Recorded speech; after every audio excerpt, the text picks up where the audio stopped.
ഇനി നമ്മൾ കുറച്ച് വാക്യങ്ങൾ ഒരുമിച്ച് പെട്ടെന്ന് എടുത്ത് വായിക്കണം. നിങ്ങളെല്ലാവരും ബൈബിൾ ഉള്ളവർ എടുക്കുക, അല്ലെങ്കിൽ നോട്ട് എഴുതുന്നവർ എഴുതുക. ഇനി സംഭവിക്കാൻ പോകുന്നത് ഈ ദൈവമക്കളുടെ പ്രത്യേകത എന്താ നമ്മൾ അറിയണം. നമ്മളെ ദൈവമക്കൾ വ്യത്യസ്തരാണ്, ഇതെല്ലാം ഞാൻ പറഞ്ഞു. പക്ഷേ ഈ ദൈവത്തിന് ജനിച്ചവൻ, ദൈവത്തിൻ്റെ മക്കൾ, ദൈവത്തിൽ നിന്ന് ഉൽപ്പാദിപ്പിക്കപ്പെട്ടവരുടെ ഒരു പ്രത്യേകത, രക്ഷിക്കപ്പെട്ട ദിവസം നമ്മുടെ ജീവിതത്തിൽ ഭയങ്കര വിപ്ലവാത്മകമായൊരു കാര്യം ഉണ്ടായി. ലോകം ഇല്ലാത്തൊരു കാര്യമുണ്ട്. ഇനി ഈ ദൈവമക്കളുടെ പ്രത്യേകത നമുക്ക് 1-2 വാക്യങ്ങൾ വായിക്കാം. 1 യോഹന്നാൻ 3:9, 1 യോഹന്നാൻ 4:4, 1 യോഹന്നാൻ 4:7, 1 യോഹന്നാൻ 5:2, 1 യോഹന്നാൻ 5:18. ഈ ഇത്രയും വാക്യങ്ങൾ നമ്മൾ എടുത്തു കഴിഞ്ഞാൽ ദൈവത്തിൽ നിന്ന് ജനിച്ചവരുടെ പ്രത്യേകത നമുക്ക് കാണാൻ പറ്റും. അല്ലെങ്കിൽ നമ്മൾ ഈ പറഞ്ഞ കെനിയോസിന്റെ പ്രത്യേകത നമുക്ക് കാണാൻ പറ്റും. ദൈവം നിന്ന് ജനിച്ചവരുടെ പ്രത്യേകത എന്താ? നമ്മൾ ഈ വായിച്ച വാക്യങ്ങളെല്ലാം നമുക്ക് കാണാൻ സാധിക്കും. നമുക്ക് ഈ വാക്യങ്ങളെല്ലാം നമുക്ക് വളരെ പെട്ടെന്ന് എടുക്കാം. 1 യോഹന്നാൻ തന്നെ എല്ലാ വാക്യങ്ങളും, എല്ലാവരും 1 യോഹന്നാൻ എടുത്ത് നമുക്ക് വായിക്കാം. 3:9 വായിക്കാം. ദൈവത്തിൽ നിന്ന് ജനിച്ചവൻ ആരും പാപം ചെയ്യുന്നില്ല, അവന്റെ വിത്ത് അവനിൽ വസിക്കുന്നു. ദൈവത്തിൽ നിന്ന് ജനിച്ചതിനാൽ അവന് പാപം ചെയ്യുവാൻ കഴിയുകയില്ല. അപ്പൊ ദൈവത്തിൽ നിന്ന് ജനിച്ചവരുടെ ഒന്നാമത്തെ പ്രത്യേകത യോഹന്നാൻ അപ്പോസ്തലൻ പറയുന്നത് എന്താ? ദൈവത്തിൽ നിന്ന് ജനിച്ചവൻ ആരും പാപം ചെയ്യുന്നില്ല. ദൈവത്തിന് ജനിച്ചതിനാൽ അവന് പാപം ചെയ്യുന്നില്ല എന്ന് മാത്രമല്ല, അതിന് ഒന്നും കൂടി യോഹന്നാൻ ക്യാരക്ടറൈസ് ചെയ്ത് പറയാ, അവന് പാപം ചെയ്യാൻ കഴിയുന്നില്ല. He cannot commit sin, he cannot sin. അപ്പം ഇതൊക്കെ ഞാൻ പണ്ട് വായിക്കുമ്പോൾ എനിക്ക് ഭയങ്കര അയ്യോ, ഞാൻ ദൈവത്തിന് ജനിച്ച, ഞാൻ രക്ഷിക്കപ്പെട്ടു എന്ന് പറയുകയും ചെയ്യും, ഞാൻ പാപം ചെയ്യുകയും ചെയ്യുന്നുണ്ടല്ലോ, അപ്പം ഞാൻ ദൈവത്തിന് ജനിച്ചതല്ല, ഞാൻ രക്ഷിക്കപ്പെട്ടവനല്ല എന്നെല്ലാം നമ്മൾ ഇതിനെ പല രീതിയിൽ ഈ വാക്യത്തെ എക്സ്പ്ലെയിൻ ചെയ്യുമായിരുന്നു. പക്ഷേ പ്രിയമുള്ളവരെ, നമ്മൾ മനസ്സിലാക്കേണ്ട കാര്യം എന്താ അറിയോ? എൻ്റെ അകത്തെ മനുഷ്യൻ, എൻ്റെ ആത്മമനുഷ്യൻ ദൈവത്തിന് ജനിച്ചതാ. ആത്മമനുഷ്യൻ ദൈവത്തിന് ജനിച്ചു കഴിഞ്ഞാൽ അവന് പാപം ചെയ്യാൻ കഴിയുകയില്ല.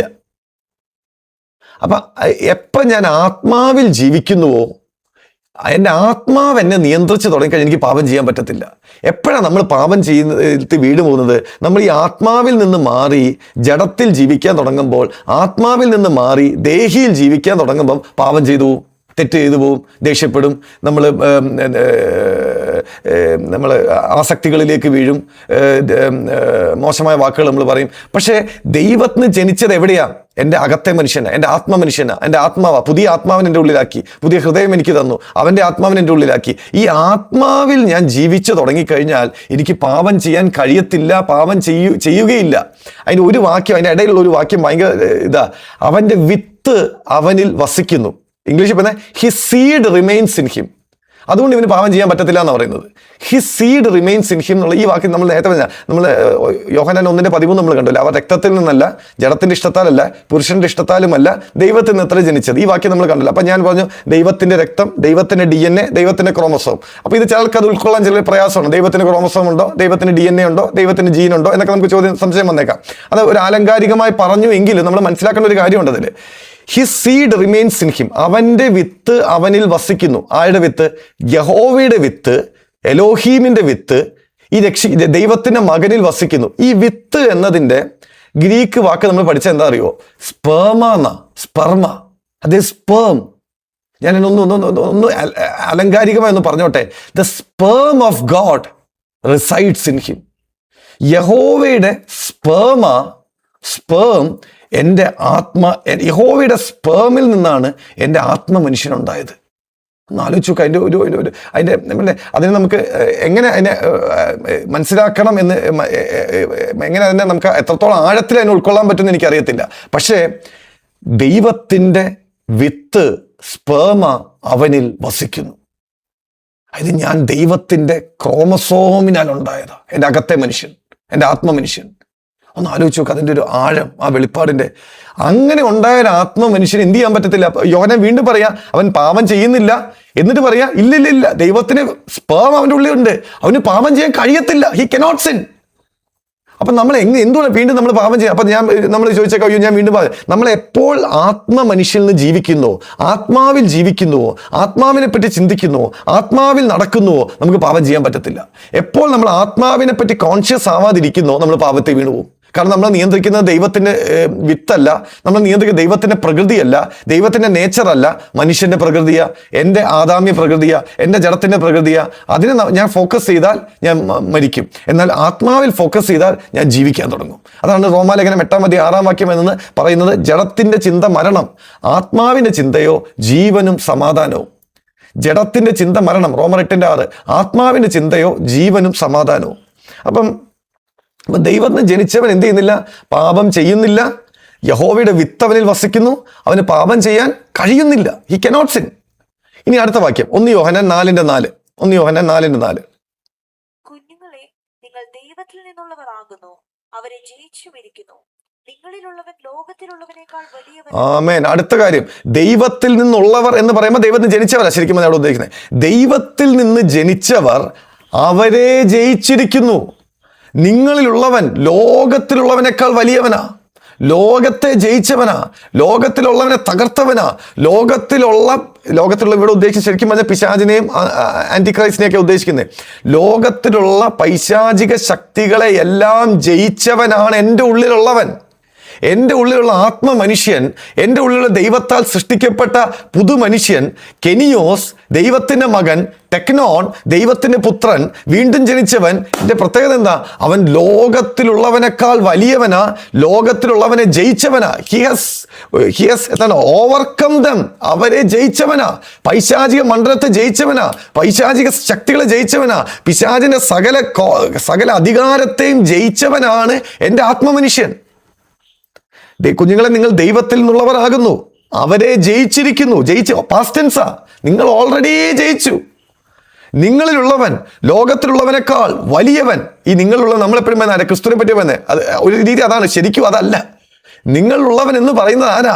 എൻ്റെ ആത്മമനുഷ്യൻ, ദൈവത്താൽ ജനിച്ചവൻ. ദൈവത്താൽ ജനിച്ച ഈ ആത്മമനുഷ്യൻ, ക്രിസ്തു വസിക്കുന്ന ആത്മമനുഷ്യൻ ലോകത്തിലുള്ളവനേക്കാൾ വലിയവനാണ്. അതായത് നിങ്ങളുടെ ആത്മമനുഷ്യൻ ലോകത്തിലുള്ള പൈശാചിക ശക്തികളെക്കാൾ വലിയവനാ. ഈവിൾ സ്പിരിറ്റ്സിനെക്കാളും വലിയവനാ. നിങ്ങളുടെ കുടുംബത്തെ തകർക്കുന്ന പൈശാചിക ശക്തികളെക്കാൾ ശക്തിയുള്ളതാണ് നിങ്ങളുടെ ആത്മമനുഷ്യൻ. ആത്മാവിന് ജീവിച്ചു തുടങ്ങിക്കഴിഞ്ഞാൽ ആ ജയം നിങ്ങളുടെ കുടുംബത്തിൽ വെളിപ്പെടും.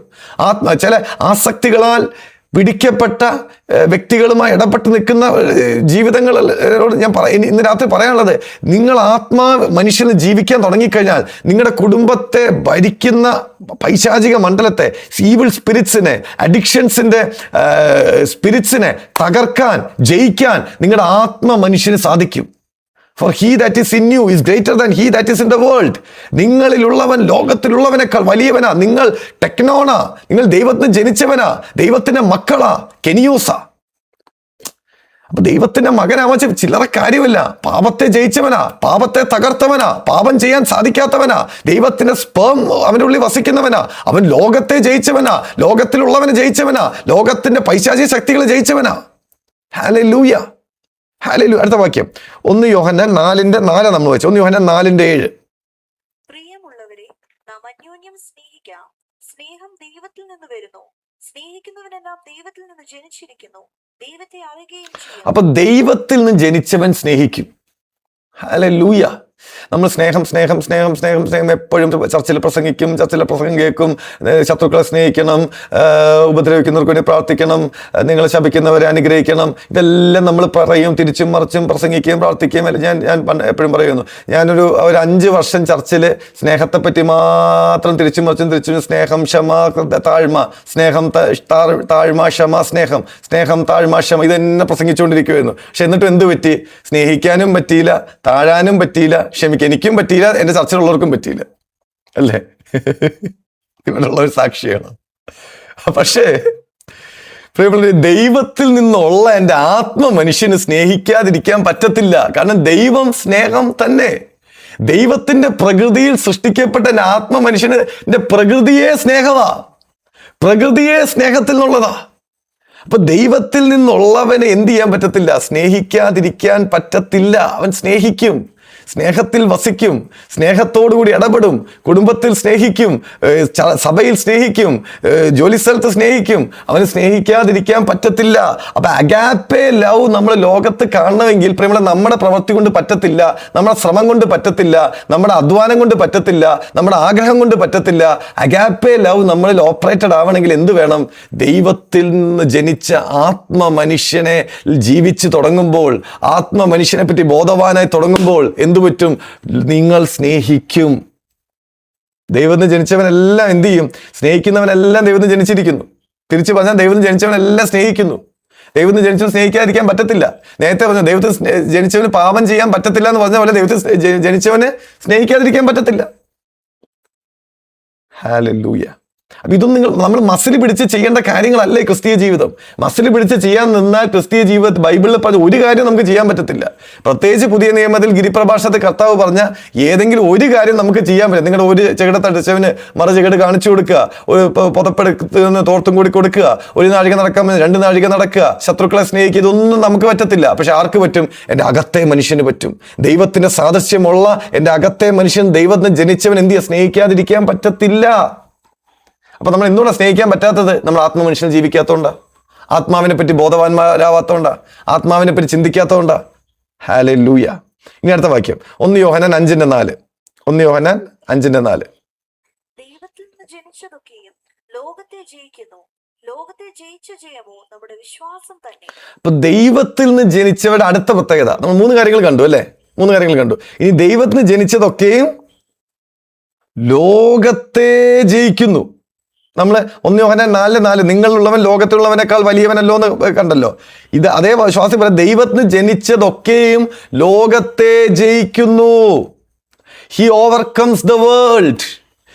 നമ്മൾ ദൈവത്തിന് ജനിച്ചവരാണെങ്കിൽ, നിങ്ങൾ ഒരു കെനിയോസ് ആണെങ്കിൽ, നിങ്ങളൊരു എന്താണ് ഇജാതി മനുഷ്യർ എന്ന് നമുക്ക് പറയാം, ഇജാതി മനുഷ്യർ. അതുപോലെ നിങ്ങളൊരു ദൈവത്തിന് ജനിച്ച ഒരു പ്രത്യേക ജാതിയാണെങ്കിൽ പ്രിയമുള്ളവരെ, നമ്മൾ ദൈവത്തിന് പ്രകൃതിയുള്ളവരാ. നമ്മൾ ലോകത്തെ ജയിക്കും. You will overcome the world. You will overcome the world. അതുകൊണ്ടാണ് അപ്പോസ്തലന്മാരെ പറ്റി പറഞ്ഞത്, അവർ ലോകത്തെ കീഴ്മേൽ മറിച്ചവർ. ലോകത്തെ ജയിച്ചു എന്ന് മാത്രമല്ല, എന്ത് ചെയ്തു? ലോകത്തെ കീഴ്മേൽ മറിച്ചു. Amen, hallelujah. നിങ്ങൾ ലോകത്തെ ജയിക്കും, ലോകത്തെ കീഴ്മേൽ മറിക്കും. കാരണം എന്താ? You are born of God. You are born of God. അവർ രക്തത്തിൽ നിന്നല്ല, ജഡത്തിന്റെ ഇഷ്ടത്താലല്ല, പുരുഷന്റെ ഇഷ്ടത്താലല്ല, ദൈവത്തിൽ നിന്നത്രേ ജനിച്ചത്. ദൈവത്തിൽ നിന്ന് ജനിച്ചതൊക്കെയും ലോകത്തെ കീഴ്മേൽ മറിക്കും, ലോകത്തെ ജയിക്കും. You are called to be world changers. You are called to be world conquerors. You are called to ലോകത്തെ വേൾഡിനെ അപ്സൈഡ് ഡൗൺ ആയി തിരിക്കാൻ വേണ്ടിയാണ് ദൈവം നമ്മളെ ലോകത്തിൽ നിർത്തിയിരിക്കുന്നത്. ഹല്ലേലൂയ. ദൈവത്തിന് ജനിച്ച് ഇതൊന്നും നമ്മൾ ഇതൊക്കെ വളരെ നാച്ചുറലായി നടക്കുന്നതാ. ആത്മാവിൽ ജീവിച്ചു തുടങ്ങുന്ന ഒരുവൻ, ആത്മ മനുഷ്യനിൽ ജീവിച്ചു തുടങ്ങുന്ന ഒരുവൻ, എൻ്റെ ഉള്ളിൽ ഒരു ആത്മ മനുഷ്യനുണ്ട് എന്ന ബോധ്യത്തിലേക്ക് വന്ന ഒരുവൻ അറിയാം ഈ ആത്മ മനുഷ്യന്റെ പൊട്ടൻഷ്യൽ ലോകത്തെ കോൺകർ ചെയ്യാൻ പറ്റുന്നതാ, ലോകത്തെ സ്വാധീനിക്കാൻ പറ്റുന്നതാ, ലോകത്തെ കീഴ്മേൽ മറിക്കാൻ പറ്റുന്നതാ. ദൈവത്തിന് ജനിച്ചതൊക്കെയും ലോകത്തെ ജയിക്കുന്നു. He will overcome the world. ഇനി ആരും പറയരുത്, അയ്യോ ബ്രദറെ എനിക്ക് പറ്റുന്നില്ല, ഞാൻ പരാജയപ്പെട്ടു, എൻ്റെ ജീവിതത്തിൽ ആകെ പ്രശ്നമാ, നിരാശയാ, ബുദ്ധിമുട്ടാ, എനിക്കൊന്നും ഇത് ചെയ്യാൻ പറ്റുന്നില്ല. ഇതൊന്നും പറയരുത്. ദൈവത്തിന് ജനിച്ചതാണെങ്കിൽ ലോകത്തെ ജയിക്കും. ഹല്ലേലൂയ. ഈ വാക്യങ്ങളൊക്കെ ഒരു 100 വട്ടം നമ്മൾ പറയണം. 1 യോഹന്നാൻ 3:9, 4:4, 4:7, 5:4, 5:18 ഇതെല്ലാം നമ്മൾ ആവർത്തിച്ചാൽ, ഞാൻ ദൈവമകനാണെങ്കിൽ, ദൈവം ജനിച്ചതാണെങ്കിൽ ഞാൻ ലോകത്തെ കീഴ്മേൽ മറിക്കും, ലോകത്തെ ജയിക്കും. ഹല്ലേലൂയ. അടുത്ത വാക്യം 1 യോഹന്നാൻ 5:18. ദൈവത്തിൽ നിന്ന് ജനിക്കുന്നവനാരും പാപം ചെയ്യുന്നില്ല എന്ന് നാം അറിയുന്നു. ദൈവത്തിൽ നിന്ന് ജനിച്ചവൻ തന്നെത്താൻ സൂക്ഷിക്കുന്നു, ദുഷ്ടൻ അവനെ തൊടുന്നതുമില്ല. വീണ്ടും യോഹന്നാൻ ഇത്രയും പറഞ്ഞിട്ട് യോഹന്നാൻ മതിയാവുന്നില്ല. 1 യോഹന്നാൻ 3:9 പറഞ്ഞു കഴിഞ്ഞു ഈ വാക്യം. എന്നിട്ടും വീണ്ടും പറയാ, എൻ്റെ കുഞ്ഞുങ്ങളെ, എൻ്റെ മക്കളെ, എൻ്റെ പ്രിയ ദൈവമക്കളെ, ഞാൻ പറയുക, ദൈവത്തിൽ നിന്ന് ജനിച്ചിരിക്കുന്നവൻ ആരും പാപം ചെയ്യുന്നില്ല. ഇത് വായിച്ചിട്ട് ആരും കണ്ടംനേഷനിലേക്ക് പോവല്ലേ. ഞാൻ ദയവ് ചെയ്ത് നിങ്ങൾ എന്നെ തെറ്റിദ്ധരിക്കരുത്. ദൈവത്തിൽ നിന്ന് ജനിച്ചവൻ ആരും പാപം ചെയ്യുന്നില്ല എന്ന് പറയുമ്പം, അയ്യോ കർത്താവേ ഞാൻ പാപം ചെയ്യാതെ ജീവിക്കണം, ഞാൻ പാപം ചെയ്യാതെ ഇത് ചെയ്യണം, അയ്യോ ഇനി ഞാൻ വിശുദ്ധനാകാൻ എന്ത് ചെയ്യണം, ഞാൻ വിശുദ്ധനാകാൻ കണ്ണുകെട്ടി നടക്കണോ, ഞാൻ 21 ഉപവസിക്കണം എന്നൊന്നും ആരും ചിന്തിച്ചേക്കരുത്. അതല്ല ഈ പറയുന്നത്. ഇത് ദൈവത്തിൽ നിന്ന് ജനിച്ചവന്റെ പ്രകൃതിയാ. അവൻ പാപം ചെയ്യുന്നില്ല. അവന്റെ ആത്മ മനുഷ്യനിൽ നമ്മൾ ജീവിക്കുക എന്നത് മാത്രമാണ് ഇത് സംഭവിക്കാനുള്ള കാര്യം. നമ്മുടെ അധ്വാനം, ഓട്ടം, ഡിസിപ്ലിൻ ഒന്നുമല്ല.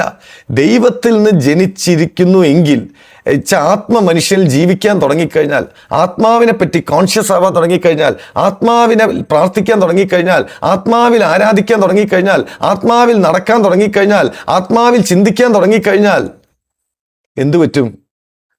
നിങ്ങൾ പാപം ചെയ്യുന്നില്ല. പിന്നെ ദുഷ്ടൻ അവനെ തൊടുന്നില്ല. The evil one cannot touch him. Oh hallelujah. ദുഷ്ടൻ അവനെ തൊടുന്നില്ല. എൻ്റെ അടുത്ത വാക്യം കൂടി വായിക്കാം. എൻ്റെ അടുത്ത വാക്യം കൂടി വായിച്ചാൽ കോൺട്രാസ്റ്റ് നമുക്ക് കറക്റ്റായിട്ട് മനസ്സിലാവും. അതിൻ്റെ അടുത്ത വാക്യവും 5:18, 5:19, 18 കൂടി അടുത്ത് വെച്ച് നമ്മൾ പഠിച്ചു കഴിഞ്ഞാൽ കോൺട്രാസ്റ്റ് മനസ്സിലാവും. 19 വായിക്കാവോ? നാം ദൈവത്തിൽ നിന്നുള്ളവർ എന്ന് നാം അറിയുന്നു, സർവ്വലോകവും ദുഷ്ടന്റെ അധീനതയിൽ കിടക്കുന്നു. സർവ്വലോകവും ദുഷ്ടന്റെ അധീനതയിൽ കിടക്കുന്നു. The whole world is under the sway of Satan. സർവ്വലോകവും ദുഷ്ടന്റെ അധീനതയിൽ കിടക്കുന്നു. പക്ഷെ ദുഷ്ടൻ ആരെ തൊടാൻ പറ്റത്തില്ല? ദൈവത്തിന് ജനിച്ചവന് തൊടാൻ പറ്റത്തില്ല. ദുഷ്ടൻ എന്ന് വെച്ചാൽ ആരാ? പിശാച്. അപ്പൊ സർവ്വലോകവും പിശാചിന്റെ അധീനതയിൽ കിടക്കുന്നു. പക്ഷെ സർവ്വലോകവും പിശാചിന്റെ അധീനതയിൽ കിടന്നാലും എന്നെയും നിന്നെയും തൊടാൻ, എന്നെയും നിങ്ങളെയും തൊടാൻ ദുഷ്ടന് തൊടാൻ പറ്റത്തില്ല. അവന്റെ തലമുടി തൊടാൻ പറ്റത്തില്ല. കാരണം എന്താ? ദൈവത്തിന് ജനിച്ചതാ. ദൈവത്തിന് ജനിച്ചവൻ പിശാചിനെ മറികടക്കുന്നവനാ. ലോകത്തിലുള്ളവനേക്കാൾ വലിയവനാ. ലോകത്തെ ജയിക്കുന്നവനാ. ലോകത്തെ കീഴ്മേൽ മറിക്കുന്നവനാ. പാപത്തെ ജയിക്കുന്നവനാ. പാപത്തെ തകർക്കുന്നവനാ. സ്നേഹിക്കുന്നവനാ. ഇതൊരു വേറെ ജാതിയാ. ഇതൊരു വേറെ സ്പീഷീസാ. ഇതൊരു കെനിയോസാ. ഈ കെനിയോസാണ് നമ്മുടെ ഉള്ളിൽ ദൈവം സൃഷ്ടിച്ചത്. ഹല്ലേലൂയ. ഹല്ലേലൂയ.